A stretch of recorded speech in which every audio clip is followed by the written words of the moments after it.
کہ یہ ایک ایسے انوکھے لاڈلے بننا چاہتے ہیں جو لاڈلے یہ چاہتے ہیں کہ جو 186 ووٹ تحریک انصاف اور ان کے اتحادی جو ہمارے امیدوار پرویز الہی ہیں ان کو پڑے ہیں،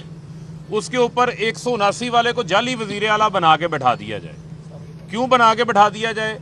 کیونکہ پنجاب جو ہے وہ پاکستان کا 60% ہے، اور وہاں پر یہ تمام اختیارات استعمال کر کے، پولیس کا استعمال کر کے، اسٹیٹ مشینری کا استعمال کر کے، جو انہوں نے آپ نے دیکھا 25 مئی کو بنیادی حقوق کی، انسانی حقوق کی خلاف ورزی کی، بربریت اور تشدد کی مثال قائم کی، بدترین مثال قائم کی، وہ پنجاب ان کے ہاتھ سے نکل چکا ہے، کیونکہ 20 حلقوں کے ضمنی انتخابات میں عوام نے ان کو مسترد کر دیا۔ یعنی کہ یہ عوامی عدالت سے تمام تر دھاندلی، تمام تر دھونس، تمام تر دباؤ کے باوجود عوام سے یہ مسترد شدہ ٹولہ ہے۔ اب وہ چاہے نالائق اعظم شہباز شریف ہو، چاہے اس ملک کا سب سے بڑا کرپشن کا کنگ زرداری ہو، اور چاہے فضل الرحمان ہو، یہ اپنی اللہ تللوں اور عیاشیوں کا تحفظ چاہتے ہیں ہر قیمت کے اوپر، یہ اپنی کرپشن کا تحفظ چاہتے ہیں، اور اسی وجہ سے یہ جو ایک ٹھگوں کا مافیا اکٹھا ہو گیا ہے، جس کو ابھی چودھری صاحب سسیلین مافیا کہہ رہے تھے، اسی کے ساتھ ساتھ ان کو گاڈ فادر بھی کہا گیا تھا، اور ان سے کوئی ادارہ محفوظ ہے ہی نہیں ہے۔ آپ ان کی تاریخ اٹھا کے دیکھ لیں، جب سے یہ چوسنی لے کے سیاست کے اندر آئے ہیں، وہ چوسنی کا مزہ ابھی تک ان کے منہ سے گیا ہی نہیں ہے۔ یہ چاہتے ہیں کہ ان کے منہ میں جو ہے وہ دودھ والا فیڈر دیا ہو، اور گود میں لے کر ان کو جھولا جھلاتے رہیں، ان کے کیسز بھی معاف ہو جائیں، ان کو کوئی ادارہ جو ہے وہ قانون اور آئین کی حاکمیت کی ان کی آگے بات نہ کرے، اور یہ تمام اداروں کو جو ہے اپنا کچھ سمجھے ہی نہ۔ آپ کو یاد ہوگا کہ پاناما کیس کے دوران جس طریقے سے انہی کے پارٹی کے اراکین، چاہے وہ نہال ہاشمی ہوں، دانیال عزیز ہوں، اس وقت طلال چودھری ہوں، سب سے مریم صفدر نے کیا کیا بیانات نہیں دلوائے تھے ججز کے بارے میں، ان کے خاندان کے بارے میں، اور بعد میں ان کو سزائیں بھی جو ہے وہ بھگتنی پڑی تھیں۔ اب پھر سے وہ ایک ٹرینڈ جو ہے وہ نظر آ رہا ہے، اور اس ٹرینڈ کو اگر آپ مد نظر رکھیں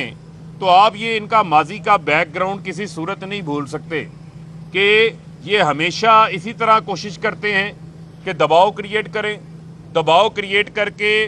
اپنی مرضی کے فیصلے لیں، اور پاکستان کے اندر اس وقت کوئی بھی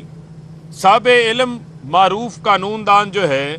جو ڈپٹی سپیکر ایک چابی والا کھلونے کا اس نے کردار ادا کیا، جتنی چابی دے دی اتنا اس نے سبق پڑھ کے آ کے سنا دیا کہ اس نے آرٹیکل 63A(1)(b) کی تشریح بھی خود سے غلط کر دی، اور جو سپریم کورٹ کا 17 مئی کا شارٹ آرڈر ہے اس کی بھی خود سے تشریح غلط کر دی۔